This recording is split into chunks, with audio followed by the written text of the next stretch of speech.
Sometimes I talk really loud if I get nervous. Little jumpy, little antsy. Euler, how are you today? Doing great, how are you? Wrong. All right? What about Kate? How are you? I don't really know how I'm feeling today. Exactly. It's a little bit weird when I say that, right? When I say that you're just wrong and I don't even listen to you. But all of us have seen that in every social media comment section we've ever looked at. Instagram, Twitter, X. Political polarization has been a factor in American society since the birth of the two-party system. However, this has only become more prevalent and exacerbated with the use of social media. Now, compare that magnification to the fact that most teenagers rely on social media as their primary news source.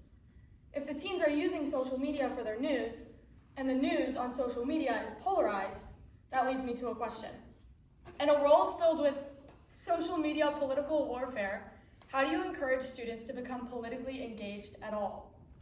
I'm Phoebe, I'm 17, I'm from Detroit, I'm German American, and I came to the Leadership and Social Justice class because last year I took an AP US History course that made me fascinated with the relationship between our personal beliefs, politics, and the way that together they shape the world.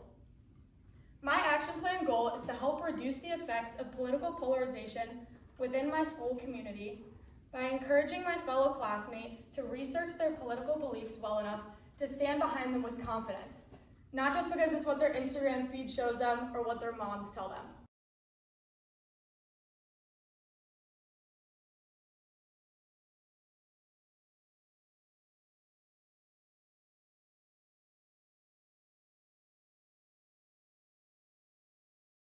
Okay, now we have the big picture, right? We have social media and email newsletters to students. And in those, we have student opinions and also interesting resources. So now we can talk logistics. I'm hoping to start my Instagram page within the next week and reach 50 followers before the first day of class. That way, 2 weeks later, I can send out the first email newsletter with student opinions and follow that up with newsletters every 2 weeks for the rest of the school year. However, something that's been challenging for me is that I don't know how my classmates are going to react to this. Am I going to get 50 responses on every form? Am I going to get 5? God forbid I get 1. I just don't know. So to adapt to this, I'm trying to create a flexible mindset. So maybe I send out monthly newsletters, weekly newsletters. That's something that's kind of in the air right now. Despite the unknown, I'm confident that my relationships with faculty and my classmates at my school, along with the new connections I've made at the Leadership Institute, I have the ability to be successful in my project and help spread awareness on political identity and political polarization. Students like me deserve a space to be able to talk and collaborate and create our own opinions for ourselves to empower us to mobilize and change our communities.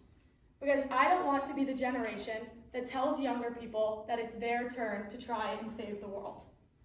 But remember, this is all about discussion, so if anyone here has any suggestions or questions, I'd love to hear them.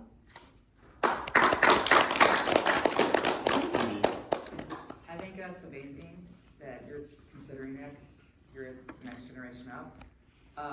This is more a suggestion because I think you have an amazing voice and your idea is amazing, is getting to know each other.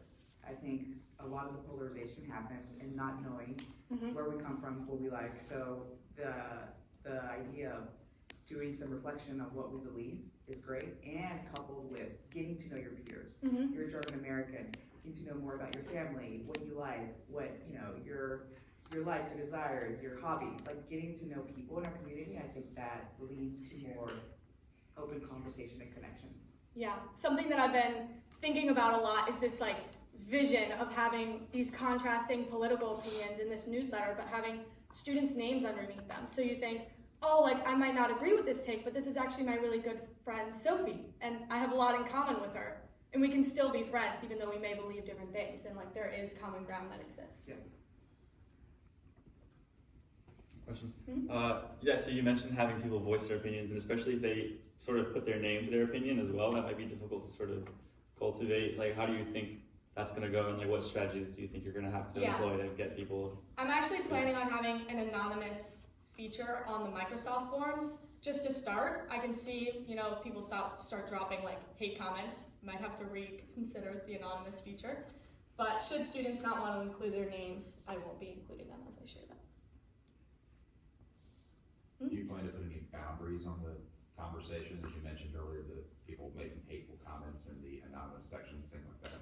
Yeah, I'm going to be looking at them. That's kind of the part that I like about this, is that it's not just like commenting on an Instagram post. It goes through the form before it gets sent out. So should I, or luckily I have a lot of resources with me, I have a lot of mentors, so should I go to one of them and say, hey, my advisor, do you think that this is like a hate comment, or do you think that this is like a political opinion? Do you think this is okay to share with the student body? Or should I talk to them and maybe they can reword it a little bit so that it's something that I can share with the community in a respectful manner? I think I'll do that.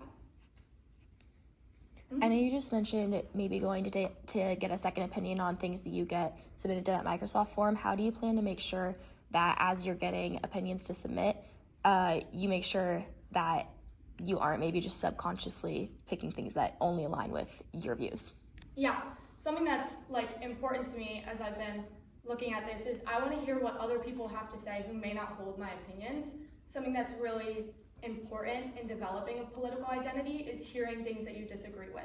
So much of the time, all we see on social media is what we agree with. So we like it, and then the next time we scroll, we see the same thing, and it just reinforces the same ideology in our brain. But hearing other takes is actually really important for not only hearing out other people, but solidifying what you believe as well. Thank you.